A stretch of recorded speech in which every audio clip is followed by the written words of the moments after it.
ఇక దివాలా తీసిన రాష్ట్రానికి దివాలాకోరు ముఖ్యమంత్రి ఒకడు మోపాడు. ఆయన ఎంతసేపు దివాలాకోరు అని ఎందుకు అంటున్నా అంటే ఎమ్మెల్యేలను నిన్నటి లెక్కతో పాటు 7 ఎమ్మెల్యేలు, మొన్న 6 ఎమ్మెల్సీలు, వీళ్ళందరినీ బేరసారాల్లో కొనుగోలు చేయడంలో చాలా బిజీ ఉన్నాడు.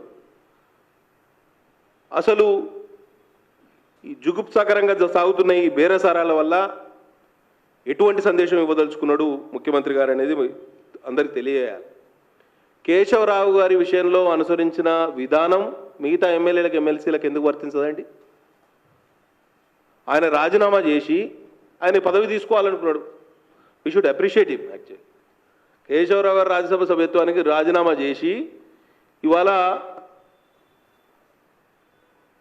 సరే ఆయన ఇంకో పదవి ఏదో ఆశించిండు, ఆ పదవి ఇచ్చిండ్రు, ఇంకో 2 సంవత్సరాల పదవీ కాలం ఉన్నది. ఆయన తన రాజకీయ పాతివ్రత్యాన్ని నిరూపించుకున్నాడు అనుకుందాం. మిగతా వాళ్ళంతా వ్యభిచారులా? ఇంత దారుణమైన వ్యవస్థ ఎందుకంటే నాకు అర్థం కాదు. మీరు ఎమ్మెల్యేలందరినీ మళ్ళీ రాజీనామా చేయించి వాళ్ళతో ఎన్నికల్లో పోటీ చేయించే దమ్ము లేకనా?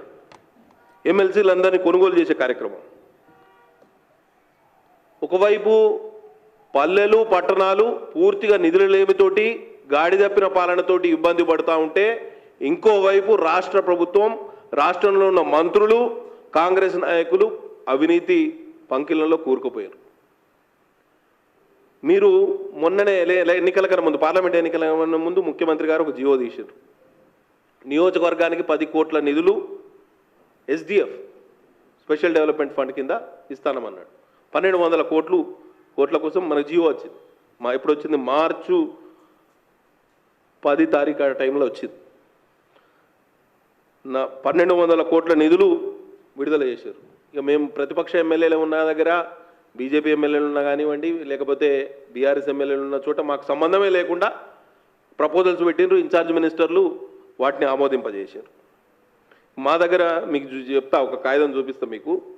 13 మార్చు సీతక్క గారికి మా దగ్గర ఒక ఇన్ఛార్జు, కాంగ్రెస్ పార్టీ ఇన్ఛార్జ్ అని ఒక వ్యక్తి ఉంటాడు. ఆయన లెటర్ రాస్తాడు. రూరల్ వాటర్ సప్లై స్కీమ్ కింద ఈ కాంట్రాక్టర్లకు ఈ పనులు కేటాయించాలి. ఎంత దాని వాల్యూ? 3 కోట్ల చిల్లర. దానికి సీతక్క గారు ఎండార్స్ చేస్తారు, ఆమె ఇన్ఛార్జ్ మినిస్టర్ కాబట్టి. ఈ ఆర్డబ్ల్యూఎస్కి రాసి consider this request for drinking water SDF funds. ఇట్లా అసలు పనులే కాలేవి. ఈ 10 కోట్ల నిధులు ఎక్కడ దారి మళ్ళినాయి, ఎవరి జేబులు నింపినాయి అనేది మాకు ఇంకా అంతుపట్టకుండానే ఉన్నది. అట్లీస్ట్ ఈ ఫండ్స్ ఉంటే సమ్మర్ కంటింజెన్సీ కానివ్వండి, ఈ రెయినీ సీజన్లో కంటింజెన్సీ కానివ్వండి, ఎక్కడైతే గుంతలు పడ్డాయో గుంతలు పూడ్చడానికి గ్రావెల్ కానివ్వండి, ఏదైనా మిషన్ భగీరథ నీళ్లు రాని చోట ఒక బోరివెల్ వేయాలన్నా కానివ్వండి, ఈ పారిశుద్ధ్య నిర్వహణ కోసం కానివ్వండి, పారిశుద్ధ్య కార్మికులకు ఏదన్నా టెంపరీ వాళ్ళకు అలవెన్స్ ఇవ్వడానికన్నా, లేకపోతే వాళ్ళకు గ్యాప్ ఫిల్లింగ్ కన్నా దానికి అక్కడికి వచ్చేది. కాబట్టి ఇవాళ పూర్తిగా ఇట్లా అడ్డగోలుగా నాకు తెలిసైతే ఈ 1200 కోట్లు కాంగ్రెస్ నాయకుల ఎలక్షన్ ఫండ్ కింద జమైనాయి.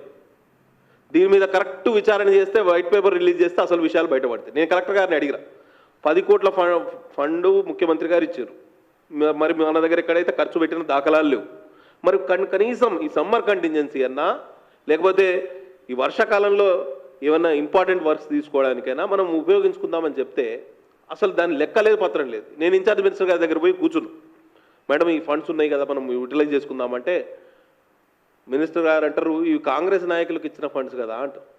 కాంగ్రెస్ నాయకులకు ఏమైనా అప్పరంగా ప్రజాధనం దోచిపెడతారా మీరు? మరి ఇప్పుడు అక్కడ మీరు కనీసం వాళ్ళ ద్వారా, వాళ్ళ ప్రపోజల్స్ ద్వారా ఈ పనులు చేయించినా బాగానే ఉంది. ఆ పరిస్థితి కూడా లేదు. మొత్తంగా వీళ్ళ రాజకీయము ఎవరికక్కడికి వస్తుందో నాకైతే అర్థం కాదు, కానీ పూర్తిగా పాలన అనేది గాడి తప్పింది. నా అంచనా ప్రకారం ఎస్డిఎఫ్ అనేది 1200 కోట్ల పైసలు ఏవైతే ఎలక్షన్ కన్నా ముందు పప్పు బెల్లాల్లాగా కాంగ్రెస్ నాయకులకు పంచిపెట్టారు. దీని మీద మేము comptroller auditor general of India కూడా లెటర్ రాస్తాం. తప్పకుండా ఎస్డిఎఫ్ నిధులు ఏవైతే అసలు కలెక్టర్ల దగ్గర డిపాజిట్ చేసినరా, లేకపోతే కేవలం వారికి మౌఖికంగా అంటే రిటర్న్ ఆర్డర్స్ కూడా వచ్చినాయి, కానీ ఫండ్స్ ఎన్ని రిలీజ్ చేసినారు, ఎన్ని బిల్ పేమెంట్ చేసినారు, అసలు ఇంకెన్ని ఫండ్స్ మిగిలి ఉన్నాయి, ఆ ఫండ్స్ని మరి ఎట్లా యూటిలైజ్ చేసుకుందాము, ఇవన్నీ మాకు కనీస సమాచారం లేకుండా ఇక ప్రతిపక్ష నాయకుల్ని ప్రతిపక్ష ఎమ్మెల్యేలు ఉన్న దగ్గరనేమో కలెక్టర్లు ఆల్ పవర్ఫుల్, డైరెక్ట్ మంత్రి గారు జిల్లాకు ఒక ఇన్ఛార్జ్ మినిస్టర్ను పెట్టి మాకు ఆదిలాబాద్ జిల్లాలో మేము ఉమ్మడి ఆదిలాబాద్ జిల్లాలో 10 మంది ఎమ్మెల్యేలు ఉంటే 6 ప్రతిపక్ష పార్టీలకు చెందిన వాళ్ళమే ఉన్నాం, ఇక 4 అధికార పక్షం. అక్కడ డైరెక్ట్ కలెక్టర్ల ద్వారా పాలన చేయాలి, ఎమ్మెల్యేలు అవసరం లేదు. కనీసం మా నియోజకవర్గాలకు వస్తూ ఉంటే మాకు కనీసం సమాచారం లేదండి. మా నియోజకవర్గాలకు వస్తే కనీసం మాకు సమాచారం ఇచ్చే పరిస్థితులు లేదు ఈ రాష్ట్ర ప్రభుత్వం కానీ మంత్రులు కానీ. ప్రోటోకాల్ సమస్య ఎక్కడ పోయినా కానీ కాంగ్రెస్ నాయకులు ప్రభుత్వ కార్యక్రమాలకు ఓపెనింగ్స్కి ఏవైతే ఉంటాయో దానికి స్టేజ్లు వేస్తారు కదా, దానికి కూడా కాంగ్రెస్ జెండాలు కట్టే పరిస్థితి. మనం ఏదో వెస్ట్ బెంగాల్లో చూసినాం ఇటువంటి విపత్కర పరిస్థితి. ఇవాళ తెలంగాణ రాష్ట్రంలో కూడా అదే పరిస్థితి, అదే విపరీత ధోరణి కొనసాగుతోంది. ఎంత దారుణం అంటే కనీసం ఆ ఎస్డిఎఫ్ నిధులు మరి మాకు సమకూరు కలెక్టర్ ఆధ్వర్యంలో పెట్టండి. మా మీద మీకు కోపం ఉంటే, మా మీద మీకు నమ్మకం లేకపోతే, కాంగ్రెస్ నాయకుల జేబులే నింపాలని మీరు ఆలోచన చేస్తే కలెక్టర్లకు మీరు ఆదేశాలు ఇచ్చి కనీసం వర్షాకాలం రెయినీ సీజన్లో కంటింజెన్సీ ప్లాన్ కోసమన్నా డిజాస్టర్ మేనేజ్మెంట్ కోసమన్నా ఈ ఫండ్స్ను ఉపయోగిస్తే దానికి ఒక అర్థం ఉంటుంది. దాని మీద కూడా ఎటువంటి ఆలోచన చేస్తలేరు. చూడండి, మేము మా నియోజకవర్గాల్లో ప్రతిపక్ష నాయకులు గెలిచిన తర్వాత మళ్ళీ నిరాహార దీక్షలు కూర్చోవాలి. మా దగ్గర పెద్దవాగు అనేది ఒక పెద్ద నది ఉంటుంది మా నియోజకవర్గంలో.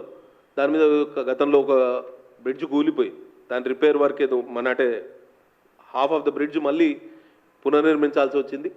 దానికి అప్రోచ్ రోడ్డు ఒక్కటి బాకీ ఉండే, మిగతా వర్క్స్ అన్నీ అయిపోయినాయి. కాంట్రాక్టర్ బిల్లు చెల్లించకపోవడంతో ఆయన బిచానా ఎత్తేసాడు.